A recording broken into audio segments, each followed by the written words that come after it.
Volkswagen n'est pas prêt de gêner la R5 électrique. La marque allemande a confirmé que l'ID2 sera dans les concessions en 2026, de quoi laisser le champ libre à la concurrence sur le marché des citadines électriques. Ah, c'était pas censé être cette année qu'elle arrivait, cette voiture, hein. La suite du programme sur l'électrique avait pour commencer un modèle très attendu, l'ID2. Il s'agit d'une citadine polyvalente équivalente à l'Apollo. Elle est annoncée en grande pompe en mars 2023. Le modèle se fait toujours désirer lors de la présentation. Le véhicule était promis pour 2025. Le véhicule sera montré d'ici la fin de l'année. On imagine d'ailleurs que ce sera en septembre, à l'occasion du salon de Munich. Mais Thomas Schaeffer vient de confirmer que la voiture arriverait pas avant 2026 dans le réseau de distribution. Ce ne devrait toutefois pas être dès le début d'année. Plutôt au printemps apparemment, d'après ce qu'ils disent. Selon des informations relayées il y a quelques semaines par la Tribunale de Automotion, ces dernières devraient être les premières à sortir une ligne d'assemblage en mars 2026. L'ID2 suivra quelques semaines après, ce qui pourrait donner les premières livraisons de la Volkswagen à la fin du printemps 2026. Un délai qui profite à des concurrents, à commencer par Renault, évidemment. Peut-être à Tesla s'ils sortent aussi la fameuse Model Q est tout attendu, hein. Bon, ça, à voir. Bon, bah c'est dommage, hein, on pensait qu'elle sortirait... alors peut-être pas dans le premier semestre 2025, mais deuxième semestre à la limite. Genre septembre-octobre, mais là, bon, il va falloir attendre 6 mois de plus, visiblement. Et c'est bien dommage, parce que là, ils en ont besoin d'une voiture abordable, hein, chez Volkswagen. L'ID3, c'est pas trop ça, quand même, hein. Ils ont fait des efforts, mais bon, elle reste assez chère, et surtout, elle est assez grosse par rapport à l'ID2 qui se verra être plutôt une citadine polyvalente. Ouais. Des Jaguar I-Pace se retrouvent à la casse. Qu'est-ce que c'est que cette histoire encore? Jaguar I-Pace avait tout pour réussir. Ce véhicule était censé changer la donne, malheureusement. Il connaît une fin un peu glorieuse. De nombreux exemplaires ont été rachetés par la marque et mis hors circuit. Oh là là, quel gâchis. Au fil des années, l'I-Pace a connu plusieurs rappels sur différents marchés, au moins 5 fois, pour des défaillances de batterie. À la fin de l'année dernière, Jaguar a annoncé qu'il rachèterait près de 2800 modèles à des propriétaires à travers les États-Unis. Des programmes similaires ont eu lieu ailleurs, notamment au Royaume-Uni. Aujourd'hui, nous savons ce que deviennent certains engins rachetés par la marque britannique. Ils ont été aperçus dans une casse automobile en Grande-Bretagne. 2 douzaines de Jaguar I-Pace empilés les uns à côté des autres, dans un cimetière pour voitures. Ces exemplaires semblent être ceux qui ont été rachetés par le constructeur. Un triste spectacle qui montre à quel point certaines voitures neuves sont devenues jetables. Plus récemment, Jaguar a décidé de prendre un virage stratégique pour entrer dans une nouvelle ère et tourner la page de l'I-Pace. La marque britannique a révélé le concept type 00 en décembre de l'année dernière. Bon, ce qui est une enclume sur roue, littéralement. On avait déjà parlé de ça, là. Ça n'a aucun sens de sortir des voitures comme ça. L'I-Pace, au moins, il était ce qu'il était, mais bon, il était quand même dans certains standings et je trouve ça dommage qu'on le foute à la casse comme ça alors que les voitures peuvent encore rouler, et c'est ça surtout, et c'est une grosse batterie dedans. Alors je sais pas s'ils ont retiré les batteries quand même, peut-être, mais j'espère, parce que alors s'il y a des batteries de 90 kWh là-dedans, quel gâchis quoi. C'est ce que se demande le mec sur Twitter d'ailleurs. Ce bon vieux JLR, la seule entreprise capable de construire un véhicule électrique qui n'est pas fiable, ou pas plus que les déchets fossiles qu'ils fabriquent, ou qui peuvent rappeler et réparer. Au lieu de cela, ces Jaguar I-Pace de ma caisse automobile locale ont été retirés de la circulation, remboursés et maintenant à recycler. Est-ce que les batteries sont dedans? Ouais, ça c'est une bonne question quand même.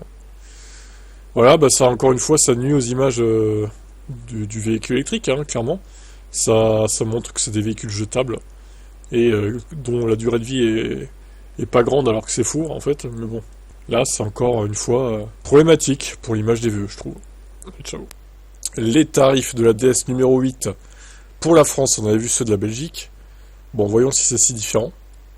Le modèle d'Axo a un moteur à l'avant 230 chevaux et une batterie de 74 kWh, capacité utile, autonomie de 550 km. Puis on a un bloc de 245 chevaux coupé à une grosse batterie de 97.2. Avec elle, la numéro 8 promet une autonomie record de 750 km. Le haut de gamme est une version à 2 moteurs sur chaque essieu qui donne 4 roues motrices. Avec une puissance de 350 chevaux, cette config est associée à la plus grosse batterie pour 688 km d'autonomie. Et en série, un chargeur embarqué 11 kW et 160 en charge rapide. Donc ouais, il y a 2 versions en propulsion en gros. D'ailleurs, ils auraient pu monter un peu plus la version 97 parce qu'elle va être plus lourde, hein. 15 chevaux de plus seulement, bon, ça va pas compenser grand chose. Quand même, je trouve qu'ils sont un peu ras parce que tu payes 63 000 €, ticket d'entrée, une version à 97 kWh de batterie, mais t'as que 245 chevaux. Tu t'attends à ce prix-là à avoir au moins 320, 330 quoi, hein, je suis désolé. Hein. Encore une fois, bon, Stellantis, voilà quoi. Et même la 4 roues motrices, 350 chevaux, c'est un peu naze, je trouve. Hein. 74 000 €, Tu t'attends à avoir 500, hein, minimum, hein. Surtout que c'est un parpaing, enfin, elle est plutôt aérodynamique, mais c'est une enclume, elle est lourde, quoi. Bref, bon. On va encore dire que je critique Stellantis, mais je trouve que c'est à juste titre, hein. Voilà, des prix hors sol. Vous en pensez quoi? Jusqu'au 10 février, la R5 peut profiter d'une prime de reprise de 1000 euros. Il y a aussi des cadeaux pour la recharge. Du 5 au 10 février, ce sont les journées portes ouvertes Renouveau Renault. Une opération commerciale organisée régulièrement avec la promesse d'une prime exceptionnelle de reprise. Pour l'achat d'une Renault, évidemment. Donc 1000 euros de remise sur les Scénic, Symbiose, Rafale ou Capture stylé. Par contre, ça s'applique sur un véhicule hors Renault Dacia Alpine. On précise, vous ne pouvez pas faire reprendre votre vieille Clio, par exemple, pour profiter de cette reprise. Ce qui est un peu dommage d'ailleurs, mais ce n'est pas la folie, c'est un premier geste sur un véhicule tout juste lancé. C'est une base de négociation pour essayer d'en demander plus. D'autres cadeaux sont aussi proposés, la borne de recharge Mobilize Powerbox Verso, 990 euros hors taxe.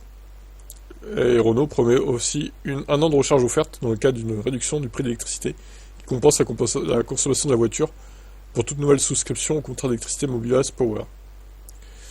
Bon, voilà. Ça vaut ce que ça vaut maintenant. C'est toujours ça de repris, 1000 euros, bon.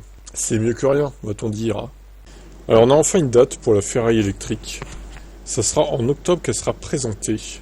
Cette voiture qui s'annonce incroyable. Alors ils ont tenu leur résultat annuel. La marque a annoncé avoir augmenté de 0,7% ses livraisons pour atteindre 13 752 véhicules en 2024. Les revenus nets, eux, ont fait un bond de 11,8% pour frôler les 6,68 milliards d'euros. Le constructeur prévoit une croissance du même ordre en 2025 grâce notamment à l'augmentation des tarifs des Puro Swangway et 12 cylindries au 1er janvier. L'année qui débute sera surtout marquée par la présentation de 6 nouveaux modèles dont la première voiture 100% électrique, à une date révélée durant cette conférence.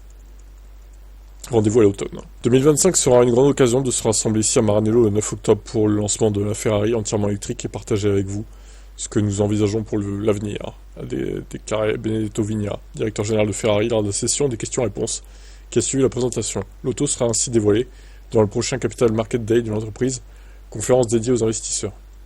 Donc elle pourrait ressembler à ça, la voiture. À voir si ce sera un espèce de break SUV ou pas, quoi. De toute façon, il fallait qu'ils s'y mettent un jour, hein. Porsche, ça fait un moment qu'ils sont passés à l'électrique avec la Taycan, donc c'est logique. Nous pouvons maintenant affirmer que nos modules de batterie, nos essieux électriques, nos onduleurs et nos moteurs électriques sont développés et fabriqués à la main à Maranello. Pour ce faire, la firme a récemment fait sortir de terre un bâtiment dédié à ces véhicules électrifiés. Bon, ça c'est bien ça. Bon, après voilà, ils peuvent se le permettre vu les tarifs des voitures, hein. La première Ferrari électrique sera affichée à plus de 500 000 euros. Elle devrait représenter 5% des ventes en 2026, un positionnement semblable à celui de certaines séries spéciales de la marque. 500 000. Tu peux t'acheter 3 modèles S-Plaid avec ça. Elle a intérêt à être performante cette Ferrari électrique, hein. Quand même, hein, pour justifier un tel prix. Pour rassurer, le constructeur vient de mettre en place un programme d'extension de garantie comprenant le remplacement de la batterie au bout de 8 puis 16 ans pour ces modèles électrifiés. Au-delà, les conditions industrielles et économiques déterminant la durabilité des voitures électriques sont encore en chantier à ce jour. Ferrari ne prévoit pas d'abandonner totalement le thermique. Ok, bon, bah voilà, on a la date, 9 octobre. Le rendez-vous est pris. Il y aura sûrement les pilotes de F1 présents aussi. Leclerc et Hamilton. Le 9 octobre, ça tombe un jeudi, donc je suis pas sûr qu'il y ait un Grand Prix le 12. Non, il n'y a pas de Grand Prix, donc bah parfait, ils pourront y être. Et pour l'actu F1, c'est Tib F1 et F1 Tib, les deux chaînes Formule 1, avec les infos au jour le jour. La saison reprend dans un mois. Enfin, la saison 2025 démarre dans un mois plutôt. Et c'est prometteur. Bon voilà, pour Ferrari, ciao.